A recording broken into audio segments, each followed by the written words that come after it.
You're listening to EFT Radio Online, where we explore meridian tapping techniques for self-help and peak performance. By listening to this audio, you agree to the disclaimer located at EFTradioonline.com/disclaimer.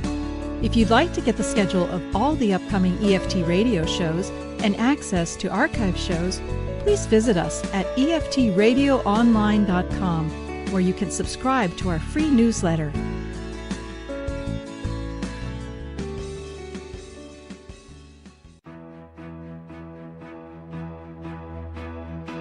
Are you frustrated with not being able to lose weight or keep it off? Do you know what you're supposed to do, but just can't do it? Welcome to Beat the Belly Fat Blues, mind-body solutions for permanent weight loss with registered dietitian Karen Donaldson. Karen is an EFT certified weight loss coach and the co-creator of the Naturally Thin You programs with EFT Universe. Stay tuned if you are finally ready to curb your cravings, heal the hurts behind your emotional eating, and release the excess weight forever.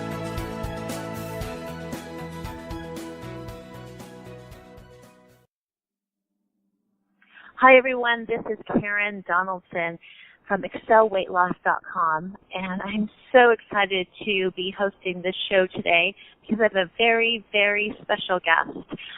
It's a person that a few weeks ago I didn't even know we had so much in common, but we really have a lot in common. And I contacted her, asked her if she would be a guest on my show, and we have so much in common, and she is doing so many amazing things that we actually decided we should do 2 shows. So this will be the first one. Today we'll be talking a lot about emotional eating and how to really make some shifts within ourselves to improve not just our diets but our lives. And for our second show, we'll be talking about a fabulous thing called inclusivity. And I'm not going to tell you too much more about that right now. I'll save that and tease you for entice you into watching the next show. So my very, very special guest today is Dr. Theresa Nicassio, and I love what she has written on her website, that she is a kindness advocate, which is such a beautiful thing to be. We really need a lot of kindness in our world, especially right now. So she's a kindness advocate who offers a multifaceted expertise as a wellness specialist, in her capacities as a registered psychologist, a speaker, a raw food chef, a nutrition educator. She's also a magazine columnist and a radio and TV guest. And she is also the author of a multi-award-winning book called YUM, which I just love that title, Y-U-M, Plant-Based Recipes for a Gluten-Free Diet. So welcome, Theresa. How are you doing today? Oh, great, Karen. Thank you so much for having me on the show. This is really exciting, and it's great to meet you as well.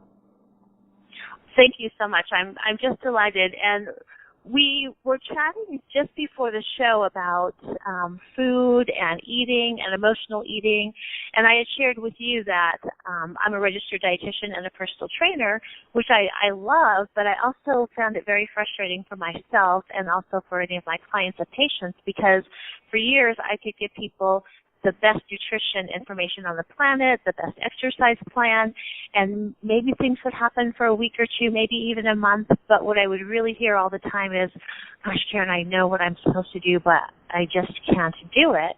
And about 10 years ago, I really started getting into some of the emotional reasons why people weren't able to meet their goals, and I started practicing EFT. And you have a similar story of the way that you integrate everything. Could you please share that with us? Sure. Well, I do a lot of different things, Karen. I've been doing therapy almost 30 years. I'm a psychologist, but one of the problems in psychology, kind of like you're talking about with being a registered dietitian or personal trainer, a lot of this involves change and suggesting habit changes. And what I've found is that people, we can all have the best of intentions. I mean, every New Year, there's New Year's resolutions like every year, and people have the best intentions. We all do.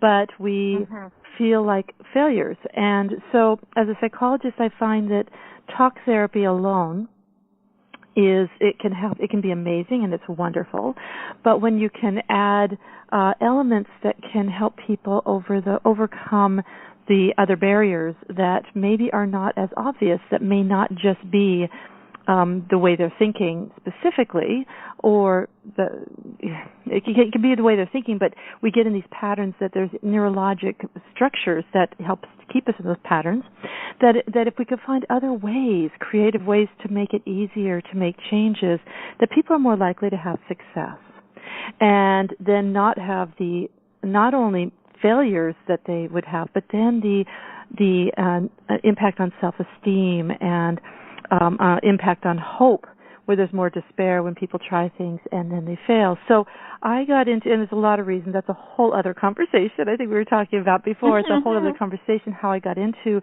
all that I get into. But along my journey, I have studied EFT, but I've also I went through a 3-year program studying what's called Integrative energy healing, which is a combination of energy-based healing modalities. And then I also have done a lot of work. I got trained, and I was also the teaching team around cranial sacral therapy. And I've also studied lymph drainage. And then for the past 9 or 10 years, I've been pretty intensively doing something called visceral manipulation, as well as neuromeningeal manipulation, working with the brain, working with the nervous system, looking at where there's trauma patterns within the system, and then combining that with the talk therapy, so that the transformation, it becomes more like a hot knife through butter. It makes it so much easier and more gracious to make changes. But it's also in an informed way, where there's the understanding of that there's physical structures within us, there's physiologic structures that can contribute to things like cravings, and there's also then how we think and habit change. So there's a lot of things I bring to the table, but that's a little bit in a nutshell. I love that, because I think that you are really reaching people on a much, much deeper level. And I do agree with you that talk therapy alone can have some benefits, but I also agree that when we can add like a physical and an energetic element to this work, things become so much easier. And you mentioned that people, trying programs and trying to make lifestyle changes and nutrition changes, when they're not able to do that, they feel even more like a failure, their self-esteem decreases, and they really feel like there is no hope. I know even as a registered dietitian, I will have physicians that want to refer their patients to me for nutrition counseling. And they're like, no, I don't really want to go. I don't want to try that again. I can't do it. Don't make me go see another person that's going to tell me what to do, and I'm not going to be able to succeed, on and on. So I'm like, I'm telling the doctors, please let them know there's more to it, that we're going to cover the emotional aspects of their behavior change, but also we're going to do something on a physical and, like you said, a neurological level to help facilitate that. I would love to hear more about what you do with the neuromeningeal process for trauma patterns. Can you share a bit more about that? Sure. And again, all of this work that I do, I have integrated in such a way so that it's a part of my psychotherapy practice, and so yes. It's a unique way, because it's I think I'm the only psychologist who's gone through all these visceral courses, including I've been in two fresh cadaver dissections, meaning I've really connected with the body and seen how it works and how even physical manipulations occur within the body, like when you get under the skin and with the organs themselves. And it may sound a bit macabre, but I think it's one of the most amazing, life-changing, and powerful things when you get to appreciate the body as it truly is, and without being preserved, so that it's the regular tissues as opposed to like rubberized from the formaldehyde. But anyway, along the lines of the neuromeningeal work, it does have a strong energy. It's a combination of this energetic with the physical structures. So the brain it's so amazing. It's basically, when you get in the brain itself, it's kind of like a really fatty tofu. high-fat tofu, and it's kind of like butter that's sort of softened. It's hard to even. You actually can't really properly dissect it if you get my drift. It's really tender tissue. And so the fluidity in it, it's amazing, holds a great deal. But then there's also how it connects with every part of the body. I mean, every time the heart beats, the fluid in the body, the blood, goes to and from the heart. So we're super connected. Anyway, with the neuromeningeal work, there's meninges which surround the entire nervous system. It's like surrounds the whole brain. There's meninges that go through the brain, and it's like all of the connective tissues is really what the meninges are. And then they go and they surround the whole spinal cord, and they go around every single nerve to every toe, every finger, every little part of the skin. It's an all-inclusive, comprehensive connective tissue system. So when you work with the neuromeningeal work, it's quite beautiful because the slightest movement, the slightest adjustment, connection affects the entire body. And so when you go in with the intention as a therapist, realizing that, but then also knowing that there's certain centers in the brain, and I don't remember the name. I'm very sorry. There's certain centers in the brain where when we do the brain work, like on the crown of the head, on the right side, that are connected with the part in the midbrain and so forth that are specifically connected to when we have trauma experiences, that's where they get registered in the brain. And so when you connect with those physical structures, but also energetically, you can actually feel and engage where that's connected with, even in the body, where there may have been some trauma held previously. And so you feel into that place in the body, in the brain, and then you literally can feel where the tissues pull. It's kind of like if you pull a piece of sheet. If you're on the bed and the cat gets on the sheet, you feel, the sheet moves. You can feel that all the way into the brain, and then you engage with that, and then it's a complex dance. Again, this is a multi-year process of training that I've been through, so it's hard to describe. But then once you engage with whatever it is that you're wanting to engage with, and this applies physically, this applies psychologically, emotionally, it applies energetically. When you meet things where they are without pushing them and without pulling on them, but you meet them with just that little bit more of an engagement, what happens is the natural healing process. The body says, "Oh, you see me. Yes, that's it. That's where I feel it." It's kind of like when you get a massage and they find just that spot. You're like, yeah, that's the spot. Work exactly. that. And so you meet with that, and then when you stay with it, literally, it's like riding a wave in the ocean. I'm not a surfer, but it's kind of like you get on and then you ride that wave and you carry yourself with it, and it takes you on this journey, right, left, up, down, around, and out, but you continue to stay on the wave. And when you do that as a therapist, then you're basically supporting it. You're holding the hand, basically, of the tissues and the nervous system so that it can do what it already needs to do, but it doesn't have the resistance that's already been built up, oftentimes over years of rigidified processes, rigidified compensation physically, psychologically, and emotionally. And then that releases... Definitely. Yeah. Yeah, this is so great because I think you're working with the brain in some very specialized techniques, and I think that we're both very honored and privileged and lucky to be doing that as well. I know with EFT, we're working with the part of the brain called the amygdala, which is the emotion center, and I'm guessing there will be some of that going on with what you're doing as well. But when we can really start to create some new neural pathways in the brain so that we're not responding like we used to, that is where some amazing shifts come from. Like when I have clients tell me, I just had someone this week say, well, I was at Christmas parties at my office all week, and I walked by the food table, and I'm not even having the same charge, the same desire to even head over there and just, eat my way through all the sugary treats. Because they've had some permanent shifts, and it actually really is affecting people on a physical level, on a physiological level, emotional level, energetic level. And I think that's what is a great message for us to share, that there is this hope that that people can make these changes. We can help them, they can help facilitate themselves. And it's so wonderful to see that happen. Mm-hmm. And you also mentioned something about emotions. Mm-hmm. And emotions and energy in the body, which I know is something that I work with my clients and patients a lot with. What comes up for you as far as emotions and emotional eating, and how do you address that with your people? Yeah.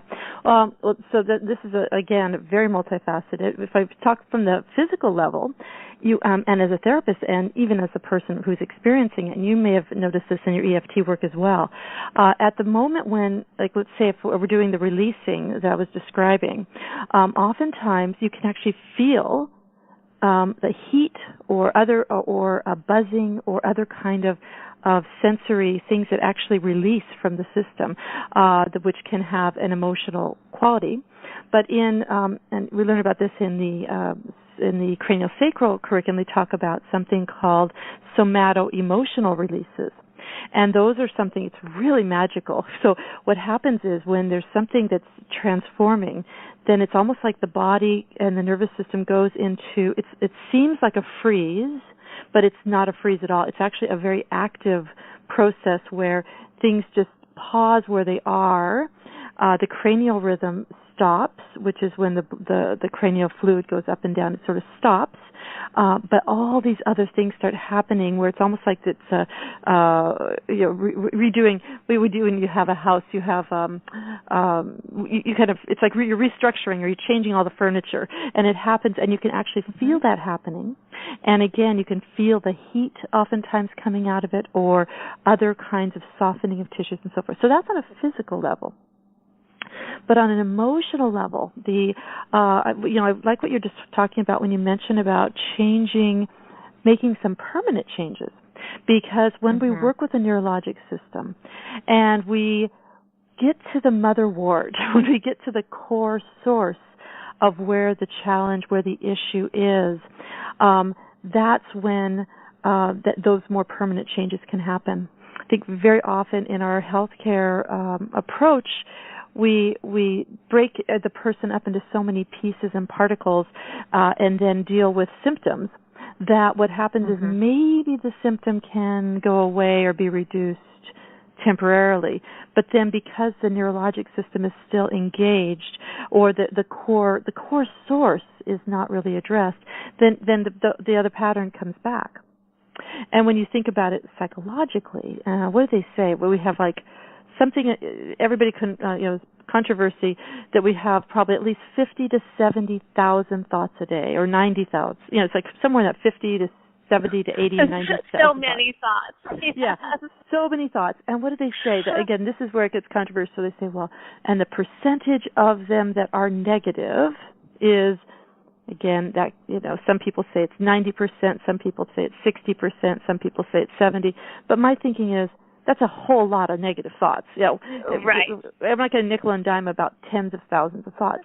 But then the other part that's so intriguing is that on day after day, when they look at what the thoughts are, the estimates, and how they actually track these, I don't really know, Karen, but the estimate is that 95% of our thoughts, which again mostly are negative, are repetitive. Mm-hmm. So it's like being hamsters on a hamster wheel. So the idea of shifting at a core level to what those thoughts are, and I think of those as like Kuhnian shifts or paradigm shifts. And one of my big focuses, and as a kindness advocate and so forth, is I like to bring science in, because a lot of times when you just try to say something nice, that doesn't do it for people. But if you say, first of all, hey, you have a lot of thoughts, most of them are negative, and they're either negative, probably 90-95% of them are negative and or repetitive. That gives them data. But then the next thing I like to tell people around emotional eating specifically is that, of course, we're going to be emotional eaters. I like to normalize that emotional eating in and of itself is a natural phenomenon, and like describing the science of the numbers of thoughts, I say, you know what, most people have heard about, you've probably heard of Pavlov's dogs. Pavlov, there was a scientist named Pavlov. He got these dogs, and he would ring a little bell associated with food.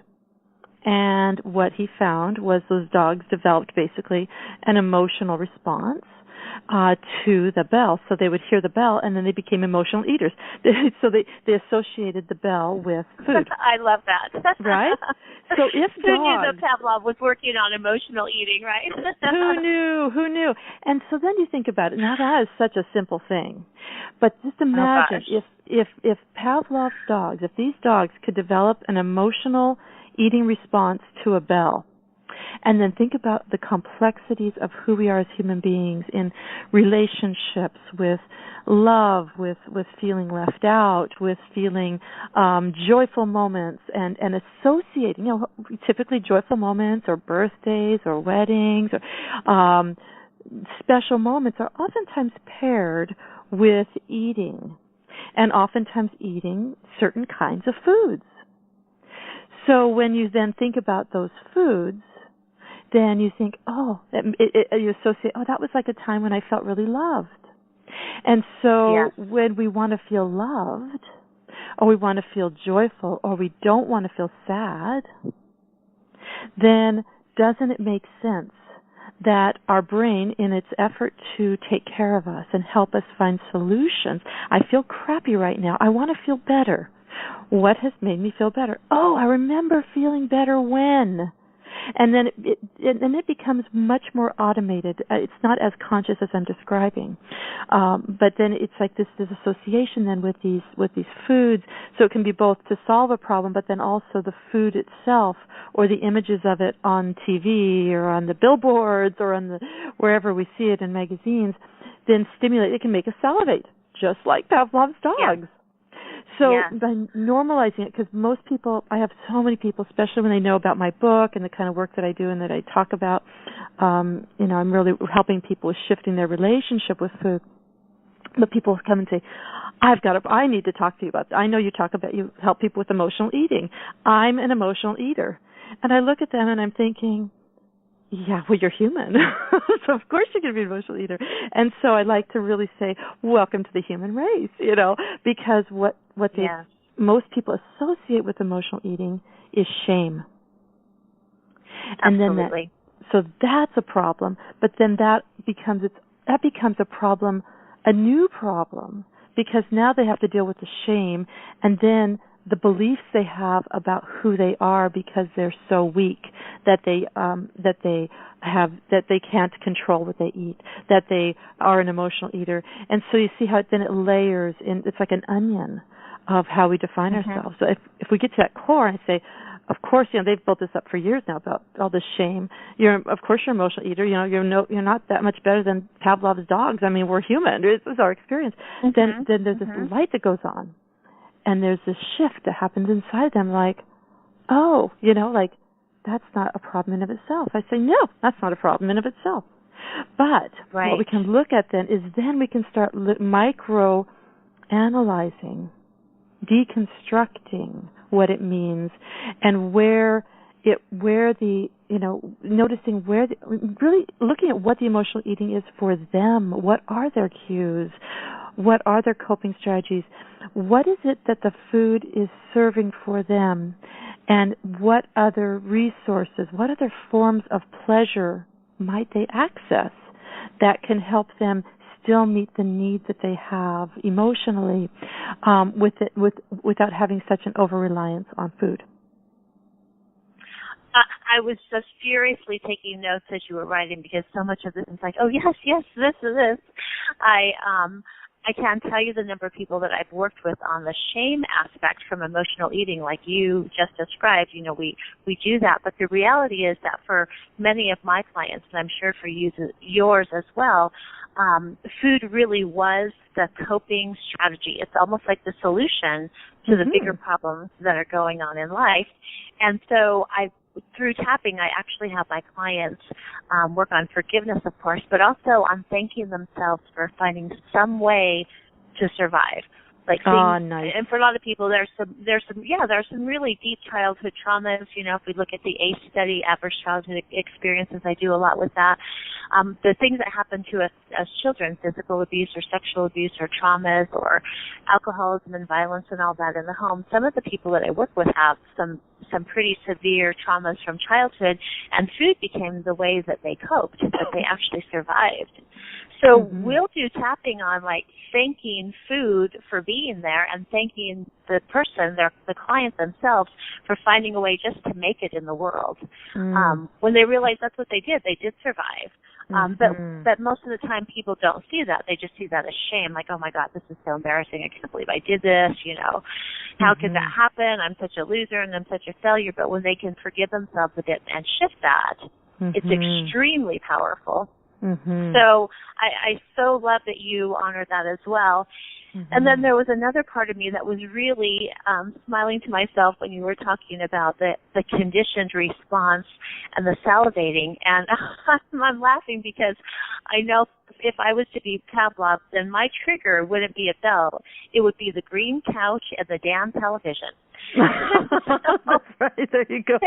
The green couch. I love it. The green couch, and also reruns of Grey's Anatomy. So I'm thinking, oh my gosh, that has been a trigger. It's so like, oh, funny. There's the couch, there's the TV. Oh, ding, ding, ding. I think I'm supposed to go make popcorn. Well, that's it. And just the movie theater too. I mean, people think you go to the movies, so you have. It's almost like an edict.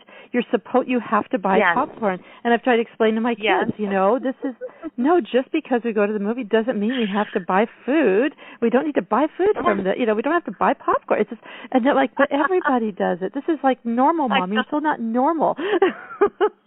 Right. I'm laughing because I went to a movie about 4 years ago, and it was the very first time I went to a movie and did not get popcorn. And I've got to be honest, it was like, this is really weird. I had to do some tapping in the theater because it was like, this feels weird. I'm the only one that doesn't have popcorn. What's wrong with me? What? Can I just get a small one? So. Oh, that is it was funny. Totally a conditioned response. So, I think one of the best things that's going to come out about our interview today is that there's so much psychology when it comes to our food and our food choices, and I hope that people can know that that's a good message to hear. That it's not just a matter of someone telling you follow this diet or eat this particular food, and then when you can't, you feel like a failure. There's so much more to it, and I'm sure you would agree with that. Yeah, absolutely. Now, are we near the end of the time, or is there one more thing I would love to add if there is time? I would. Oh, there's plenty of time. Please do. Oh, perfect. I just want to say that the other thing that I really like to encourage people to do is when you honor that we naturally are emotional eaters, and that maybe there's certain foods that we want to gravitate towards, whether it's just for the transitioning or just because they want to, is sometimes you don't actually have to give up those foods.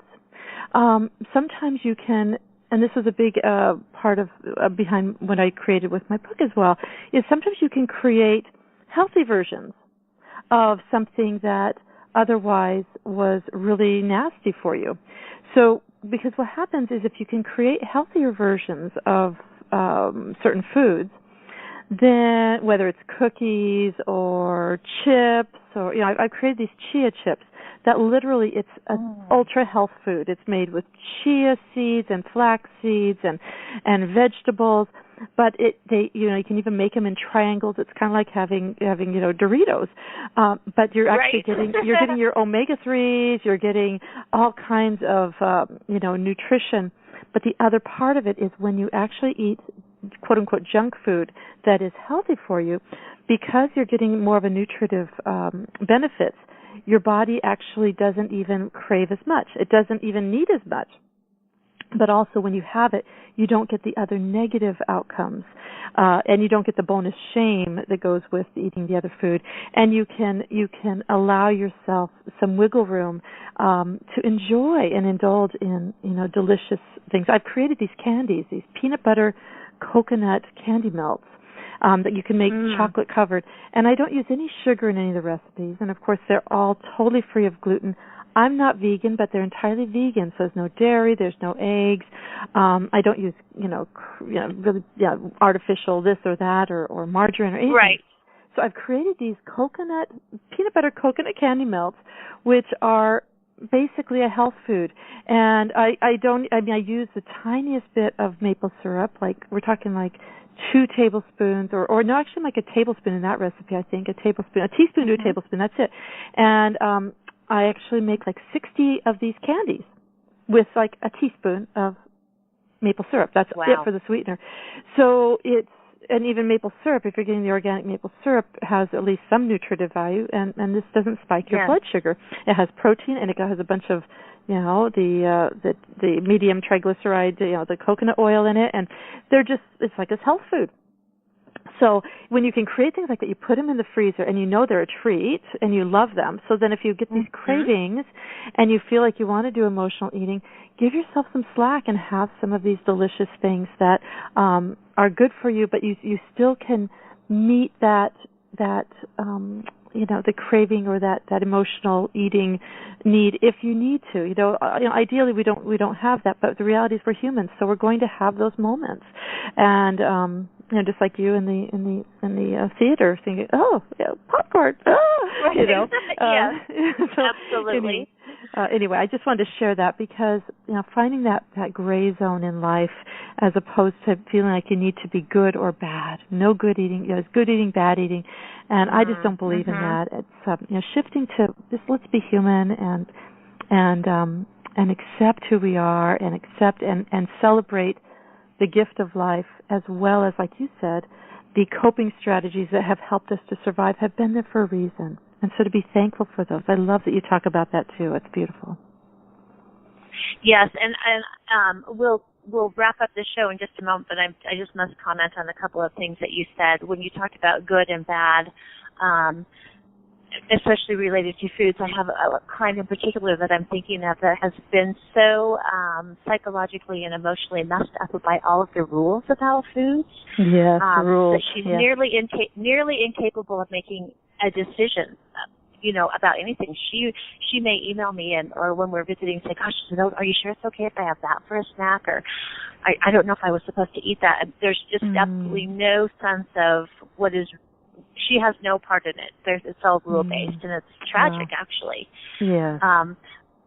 But I must also sing the praises of your book and your philosophy, because I like to advocate as well to choose foods, that serve us really well for our highest and best good, emotionally, physically. But I also really believe that food can and should be a pleasurable experience. For so many people, it's like sinful or bad, or food is our enemy. So, encouraging people to really taste the foods and the textures and the flavors and to be present in the moment. And I have looked at your book, and it's wonderful. And I think the recipes that you have in your book will help people to do that. Because these are healthy things, but they're actually going to taste good as well, and they could immerse themselves in this experience and then have that experience rather than like eating secretly in the closet and pretending it didn't happen and just inhaling this food. Let's actually experience this and not rob our brains of that beautiful time that we can have with food. Yeah, and that actually could be an entirely other show, talking about pleasure and finding ways, the multiplicity of ways to get pleasure, because that's such a fantastic resource, and how to get even more pleasure from the food we do eat, like you're talking about the mindful eating. Yes. Yes. Yeah. I know for myself, when I'm eating breakfast especially, my family knows, just leave her alone. This is her time. She's enjoying her breakfast. I don't want to, I'm not watching the news. And I'm like, okay, somebody will say, excuse me, I'm eating breakfast. So, this is like my time I prepared a very nice meal for myself. This is important. I'm tasting it. And so, I've trained those guys well, but a lot of times people don't eat like that. And it's a gift to be able, to help them do that. Theresa, how can we learn more about your book and what you do? Please take a few moments to tell us a little bit more about all of that before we close for today. Sure. Well, I have now 2 websites, but I think probably the easiest is just my TheresaNicassio.com, because it has links back to my yumfoodforliving.com website. Theresa Nicassio, Theresa, Nicassio with an N, and then ICA, 2 S's, like Sam, I-O, TheresaNicassio.com. That's probably the easiest, although my yumfoodforliving.com website, that's 4 spelled out, it's really focused even more on the food and so forth. So that's in terms of the location, and you can actually buy the book through either website. But that's probably the best place to get the information. The book is available on Amazon, Amazon.com and Amazon.ca, so it's accessible anywhere. It is a hardcover book, 368 pages, and one of the things that we didn't talk about is it's full of photos, food and garden photos that I've designed as another way to offer pleasure and a way to go into that entranced place. Like, you sit with this coffee table book, and you don't even have to even make the food if you don't feel like it. All the recipes are easy enough for a 12-year-old. Just look at it. You just look at it and you salivate. Just pretend you're one of Pavlov's dogs, and you enjoy it. And then it's so great because you know that there's going to be some of the recipes are just going to call. You're going to go, oh. And then knowing that they're all easy enough for a 12-year-old to make, that you can make them. You don't have to be a raw chef or a gourmet raw chef like I am. I've made them specifically so that my kids could also make them, and also so that grown-ups who are afraid of cooking or who haven't been used to cooking can make delicious food. Some with just like 3 or 4 ingredients. I mean, easy peasy. So that's it is on hardback. It is also available on as an ebook. I wanted to make it really accessible, especially for like college students who are going crazy for the book. And it's super. I sell it for like dirt cheap as an ebook. It's like $10. It's crazy cheap. I have it. It's fantastic. And I've even had some promotions from time to time for it to be free or 99 cents, just to to get that into people's hands.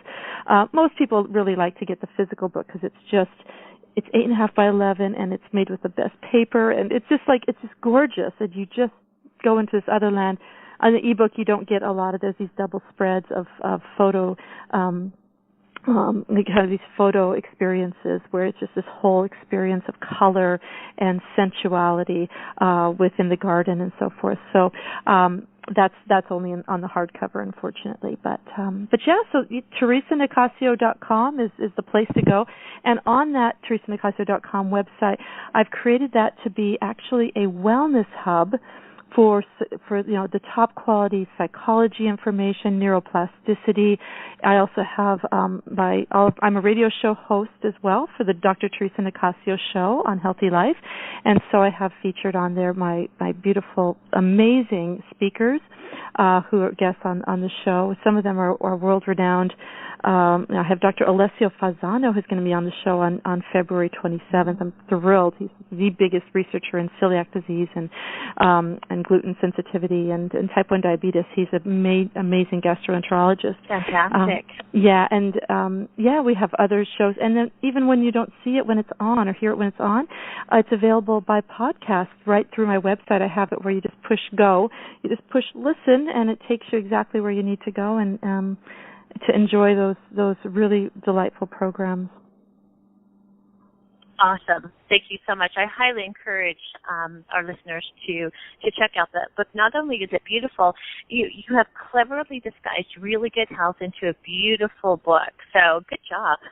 It's wonderful. And you probably know, so throughout there's little tidbits. It's fun, little tidbits from a registered dietitian and a nutritionist, where all this health information, but it's not overwhelming. It's just spoon-fed, and the psychology of eating.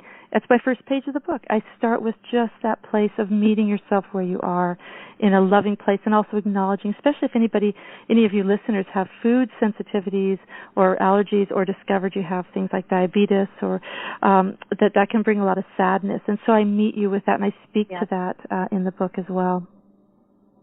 Fantastic.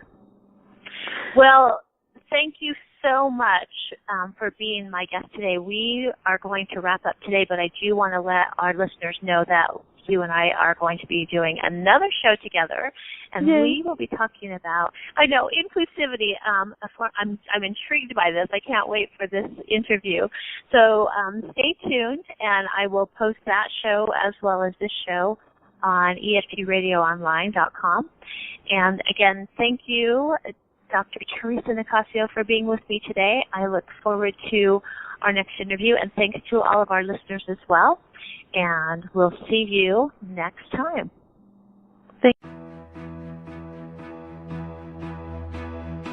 If you know what you're supposed to do, but just can't do it, and you're finally ready to lose the weight and keep it off, go to excelweightloss.com and watch Karen's powerful free video that reveals the secret to curb your cravings permanently.